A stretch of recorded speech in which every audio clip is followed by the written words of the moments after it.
주아 반갑습니다. 많은 분들이 요청을 해주신 게 이제 뭐냐면은 너가 실리콘 툴을 사듯이 다른 것들을 이제 나도 발굴해서 사고 싶다 이렇게 얘기하는 사람이 많더라고요. 그래서 제가 여러분들에게 이게 된다 안 된다라고는 말할 수는 없지만 비트9이라는 예전의 공모주를 저가 매수하는 형태를 어떻게 진행하는지 보여드리고자 영상을 만들어요. 일단 가격산 기준은요, 싸서 샀어요. 물론 가장 싼 가격은 3,480원인데 지금 이 추세가 제가 봤을 때는 RSI 한번 설정해 볼게요. 자, 일단 매물대 설정해 주고 볼린저 밴드 설정해 주고요. 이걸 해도 그만 안 해도 그만이에요. 그건 여러분의 자유고요. 당연히 주가 이동 평균하고 거래량 이 정도는 잡아 주시고요. RSI 지표를 설정할 거예요. 자, RSI 지표는 여기에 해당되고요. 자, 여기를 설정해 줍니다. 자, 그럼 좀 더 매력적으로 이렇게 매물대가 체킹이 되고요. 그리고 RSI 상태가 나타나죠. 일봉을 보면 너무 시끄럽고 정신이 없습니다. 그쵸? 이런 거는 신경을 안 써요. 주봉이나 월봉으로 볼게요. 자, 주봉으로 보시면 RSI가 여기서 심하고 여기서 심하고 여기서 심하죠. 심했을 때마다 이렇게 지지대를 뚫고 아래로 내려가요. 그럼 EH에 있으면 아마도 더 아래로 빠질 가능성도 있다는 거죠. 자, 월봉으로 보면 지금 최근이 더 과매도가 심한 상태라는 걸 알 수 있습니다. 과매도가 심하다는 얘기는 뭐냐면 더 저항 이 지지대를 뚫고 아래로 더 빠질 수 있는 가격입니다. 그래서 제 가격이 최소 가격이라고 말씀은 드릴 수 없고 추가로 빠지게 되면 저는 저점 매수를 추가적으로 계속할 계획이라는 걸 미리 말씀드립니다. 즉 지하의 지하를 찾아가겠다는 거죠. 자, 그럼 여러분들은 저처럼 따라갈 때 제일 중요시 여기는데 왜 사냐 이유가 중요하죠. 그럼 일단 두 가지를 볼게요. 첫 번째는 재무 상태일 거고요. 두 번째는 뉴스겠죠. 뭔 테마로 가는지. 자, 그럼 일단 기업 정보를 보면요, 시가총액은 408억이에요. 너무 가벼운 상태죠. 액면가는 500억이고요. 자본금은 52억 넣습니다. 그쵸? 52주 신고가는 9,870이고요. 현재 60.39% 빠진 상태예요. 그쵸? 52주 최저가는 3,480원이니까 그거보다는 지금 한 플러스 한 15% 정도 더 높다고 보면 됩니다.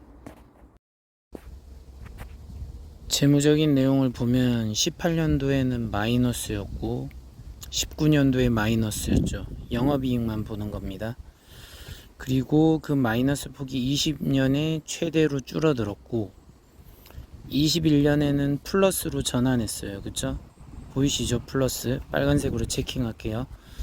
22년에는 더 늘어나서 영업이익이 조금 더 늘어났죠. 그런데 23년에 이렇게 마이너스가 심하게 난 겁니다. 그쵸? 그래서 그게 차트에 반영된 가격이 아마 이 가격이라고 저는 보기에 24년, 25년이 다시 좋아지거나 설령 나빠지면 아래로 더 빠지겠죠. 그러니까 추가 매수를 하겠다는 계획이 있는 거고, 만약 여기서 드라마틱하게 반전이 일어난다, 그럼 플러스가 되겠죠. 최소한 일단 이 마이너스가 줄어들면서 제로가 돼버리면 흑자 전환이 되는 겁니다. 그럼 흑자 전환이 되는 거에 이제 베팅을 하겠다는 얘기죠. 자, 이게 첫 번째 재무적인 얘기였고요. 이제 두 번째인 뉴스 얘기를 해드릴게요. 자, 일단 뉴스 보시면은 비트나이 NHDX 오픈 이노베이션 펀드 주식 처분 결정 이런 거 나와 있죠. 그리고 포스트 그레 SQL 장애 기술 지원 무료 서비스 실시 뭐 이런 게 나와 있죠. 자, 우린 이런 건 모릅니다. 그럼 이제 뭐를 보냐면 제가 좋아하는 뉴스는 이거예요. 소폭 상승을 했는데 뭐 때문에 상승했느냐, 이게 상승할 때마다 나오는 진짜 테마라는 거죠. 이 테마에 뭐가 들어가는지 볼게요. 국내 유일 그래프 데이터베이스 전문 기술 업체, 벌써 IT랑 AI가 들어가겠죠. 데이터베이스 소프트웨어 역시 AI, IT 들어갈 거고요. 그래프 데이터베이스 기술 서비스 판매니까 유통 서비스 들어갈 거고요. 그리고 에이전 그래프라는 그래프 데이터베이스 제품 출시 이후 현재까지 금융, 공공제조, IT, 엔터테인먼트 등 다양한 산업에서 납품 실적, 그러니까 뭐를 파네요, 그쵸? 그런 내용이 나와 있죠. 그러니까 AI, IT, 유통 서비스 이런 것 때문에 차세대 4차 산업과 연관성이 있게끔 움직일 수 있을 것 같아요. 그럼 요 정도 기반으로 다져가지고 이 주식을 매수를 한 거고요. 자, 이제 일봉을 보면, 자, 가장 고점이 24,100원이었어요. 그쵸? 요때가 공모주였던 때죠. 공모주였을 거고, 상한가가 몇 번 보이면서 이렇게 들어 올렸었죠. 그럼 수많은 사람이 24,100원에 샀다고 하면 지금 가격은 얼마 빠진 거예요? 대략적으로 80% 빠진 가격입니다. 그쵸? 그러니까 80% 정도 이 빠진 고점 대비해서 빠진 가격은 제가 볼 때 상당히 매력적이라고 보는 거죠. 그래서 얘가 뭐 넉넉 잡아서 15,000원만 된다 해도 제 가격에서 대략적으로 5배가 오르니까 거의 400 몇 프로 정도 수익이 나오는 거죠. 그쵸? 그래서 이런 프로젝트를 할 수 있다고 생각이 들어서 비트9을 설정했어요. 근데 여기서 비트9을 살 때 조심해야 되는 게 뭐냐고 생각하냐면 역시 상패예요. 적자가 3년 이상 지속화되면은 관리나 아니면 상패를 결정할 수 있는 요소가 될 수 있어요. 무조건 3년 연속 적자가 됐다 해서 상패를 한다는 얘기는 아니겠지만 그래도 리스크가 클 수 있다는 거죠.